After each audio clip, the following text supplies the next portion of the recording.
Bonjour les amis, c'est Simon, bienvenue pour le quintet de ce vendredi 17 juillet, Grand Prix de la ville de Cabourg à Cabourg, justement, ça tombe bien, avec aujourd'hui l'analyse bien sûr de tous les partants bas en or, Choco, Tocard du jour, et les amis, on n'oublie pas le petit pouce, les voici, les voilà les partants, avec 12 partants au premier échelon et un 13e qui tente le coup Jazzman, le bon Jazzman, mais qui rend 25 mètres à tout le peloton.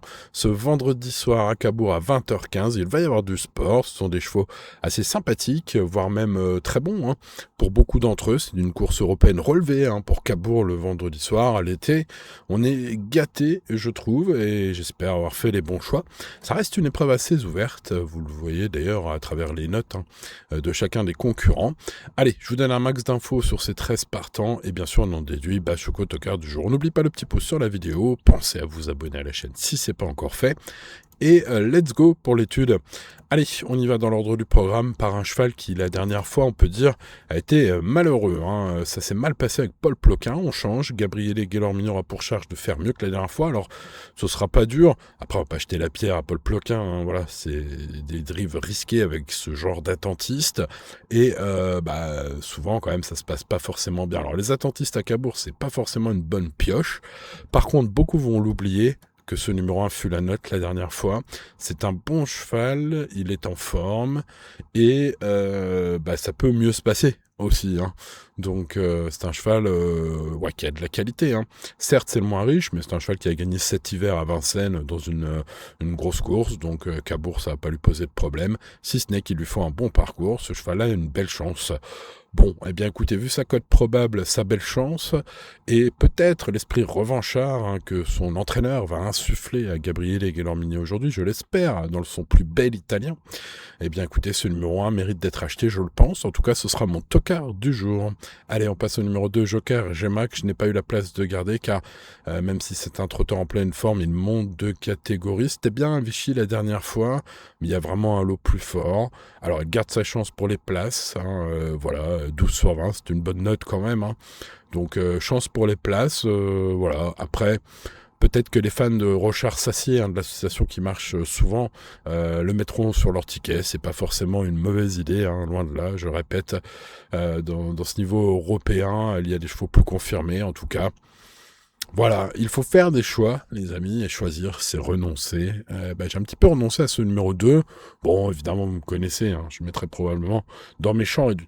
Passons au numéro 3, Pantocrator, qui a botté un bon cheval, qui a confirmé ensuite en s'imposant facilement, puis qui vient quand même de craquer pour finir. Alors, il enchaîne peut-être un peu trop les courses, là, il court rapproché.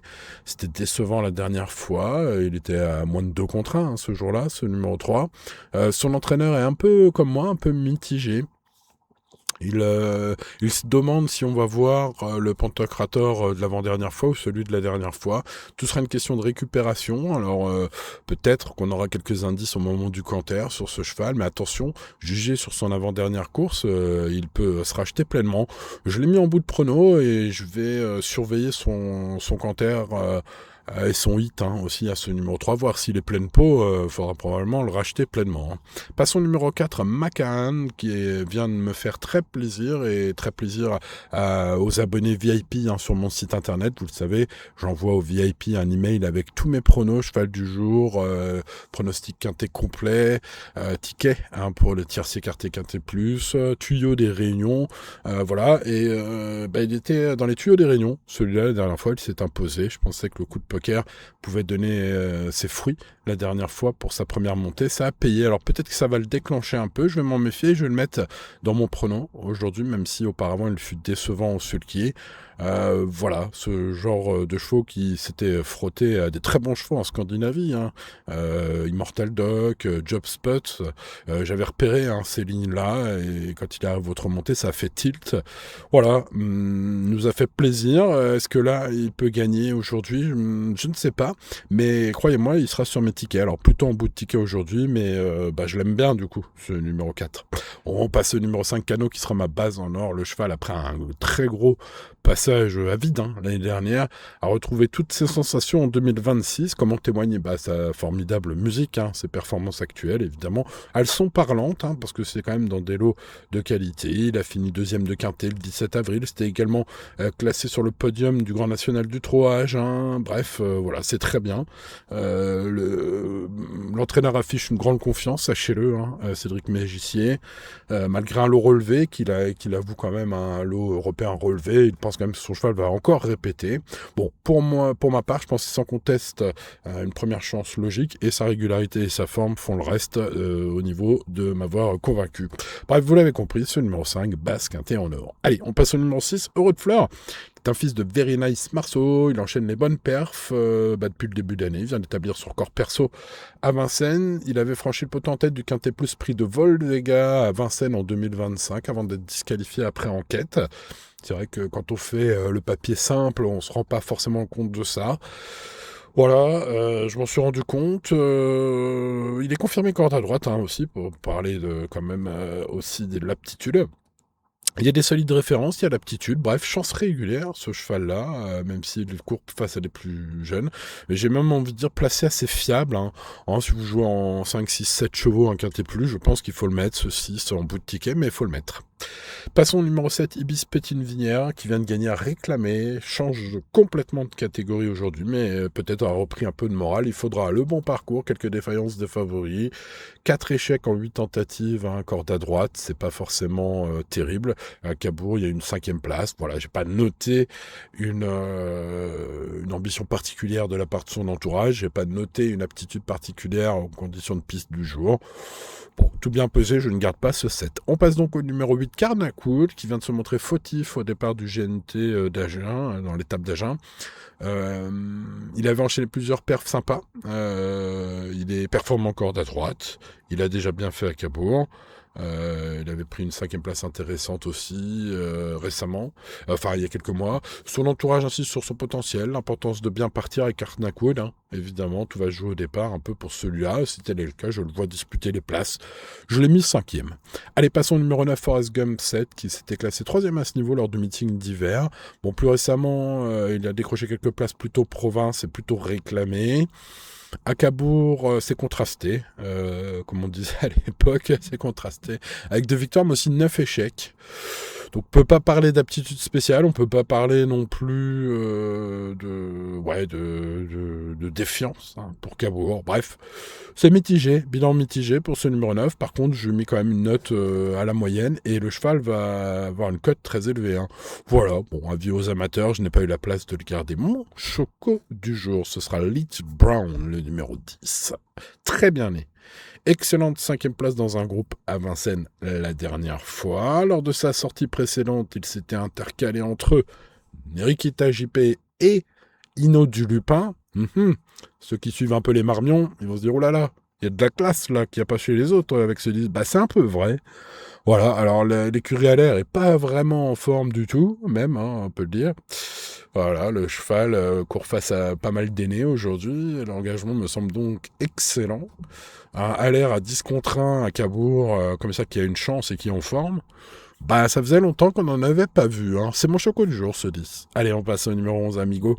Amigo qui est un cheval sérieux, voilà, une fois lancé, mais souvent fautif au départ. Il y a déjà une chance sur 2 pour que tout se casse dans les premiers mètres. C'est un peu terrible. La dernière fois, c'était à Biarritz où il a été fautif. Voilà, il était 5e du GNT, ce qui lui donne une chance aujourd'hui pour être 4-5e. Mais il faudra bien démarrer. Donc, voilà. S'il est 4-5e, on ne sera pas surpris, c'est qu'il sera bien parti.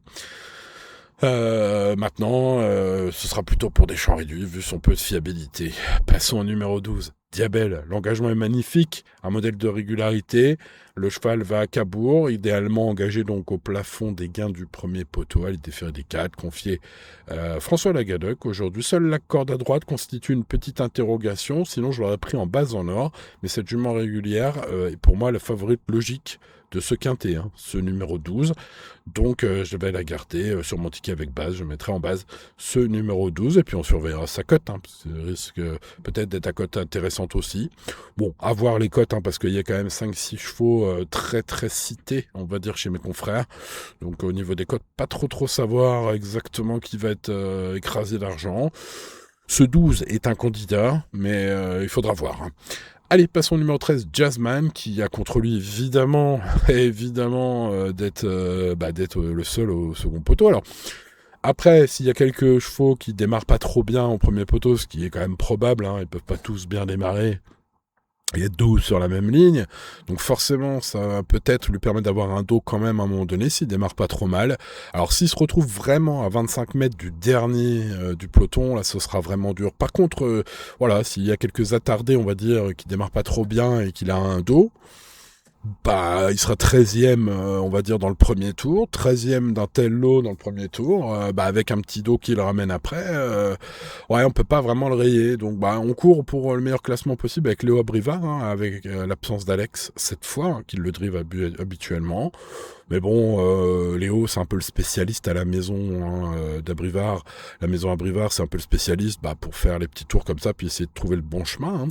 Donc voilà, loin de moi l'interdire, et regret principal, d'ailleurs, hein, au moment du choix, ce numéro 13, puisque j'ai pas eu la place de garder tous les chevaux qui ont une chance ce vendredi 17 juillet, les amis de Turfis. Allez, je vous propose de passer au pronostic. N'oubliez pas le petit pouce, n'oubliez pas de vous abonner à la chaîne et d'activer la cloche, ça portera peut-être chance à Cano, le numéro 5 en tout cas. Il est en très grande forme, il a des très bonnes lignes, il a pratiquement tous les paramètres pour lui, son entraîneur est très confiant. Attention, c'est une course européenne aujourd'hui, mais je serais vraiment très déçu que ce numéro 5 ne soit pas dans le coup. C'est pourquoi, au final, tout bien pesé, c'est mon cheval préféré, peut-être le plus fiable pour prendre en base de Quintet Plus. En tout cas, c'est mon avis, et ce sera mon cas au niveau des jeux. Ensuite, quelques belles cotes et un LR à 10 contre 1 à Cabourg avec un cheval en forme qui vient d'être placé le groupe à Vincennes. C'est pas tous les jours qu'on aura cette chance de tenter un choco du jour avec une si belle chance théorique en tout cas. Bon, reste la méforme de l'écurie à l'air, ce qui est assez rare dans l'histoire des courses hippiques, hein, cette écurie en méforme. C'est le cas en ce moment, je trouve, en tout cas, mais ce 10 pourra bien inverser la tendance. Little Brown est mon choco du jour, le numéro 10. Mon tocard du jour sera à très belle cote, vient d'être très malchanceux, ce fut la note la dernière fois. C'est le moins riche, le lot est relevé, mais ce numéro 1 est mon tocard du jour, car je pense que s'il a le bon parcours cette fois, avec le changement de Paul Ploquin pour Gabriele Gaylor-Mini aujourd'hui, je pense que si Gabriele s'en sort bien, ce numéro 1 peut en surprendre plus d'un, peut même surprendre les favoris du jour, hein. Ce numéro 1, c'est une quatrième base spéculative et un jeu à tenter peut-être, à voir selon cote réelle évidemment. Le 5, le 10 et le 1, j'ai intercalé Diabel, le numéro 12 qu'il ne faut pas oublier, c'est le favori logique. Pour moi, on va surveiller la cote, il n'y aura pas forcément de chevaux écrasés d'argent ce vendredi soir à Cabourg, alors il va falloir un peu surveiller tout cela selon vos opérateurs, etc. C'est un petit peu de boulot, les amis. 5, 12, 10 et 1, en tout cas pour mes bases, ça c'est fait. Ensuite, derrière le 5, le 12, le 10 et le 1, ce vendredi soir à Cabourg, j'ai retenu le numéro 8, Carnacool. S'il démarre bien cette fois, il peut bien sûr se racheter. Le numéro 6, Euro de Fleur, attention avec ce cheval, ce fils de Very Nice Marceau, hein, qui enchaîne les bonnes courses. Je rappelle que par le passé, il avait gagné un quintet avant d'être disqualifié pour allure, hein, mais bon, voilà, ce Euro de Fleur pourrait être le bonheur de Madame Raymond. Aujourd'hui, c'est numéro 6, méfiance. Macan vient de faire très plaisir à mes abonnés VIP sur mon site internet. Il était dans les tuyaux des réunions ce jour-là pour ses débuts au monté, c'est imposé. J'ai l'impression que ce numéro 4 pourrait peut-être se réveiller du coup pour son retour au sulky. Ça lui a peut-être fait du bien au mental et aux jambes aussi, hein, de changer un peu de discipline. En tout cas, méfiance avec ce 4, méfiance avec le 3 Pantocrator, jugé sur son avant-dernière sortie et sa ligne de l'antépénultième fois, c'est top. Il vient de craquer, donc on se demande où il en est désormais, s'il est fatigué ou si c'était juste un petit coup de mou. En tout cas, ce numéro 3 mérite une mention spéciale, à l'instar du numéro 13, sera mon principal regret, même si j'en ai d'autres, hein, je l'ai dit, mais ce numéro 13 qui n'a contre lui évidemment que de rendre 25 mètres et d'être le seul à avoir à rendre la distance dans ce quintet plus. Voilà les amis turfistes, l'indice de confiance est donc de 5 sur 10, je vous invite à jouer responsablement, bien évidemment comme tous les jours, et tout ira bien. Je vous souhaite bonne chance pour vos jeux de ce vendredi, si jamais vous en faites, bien évidemment, et je vous dis à très bientôt pour de nouvelles aventures. C'était Simon, ciao ciao.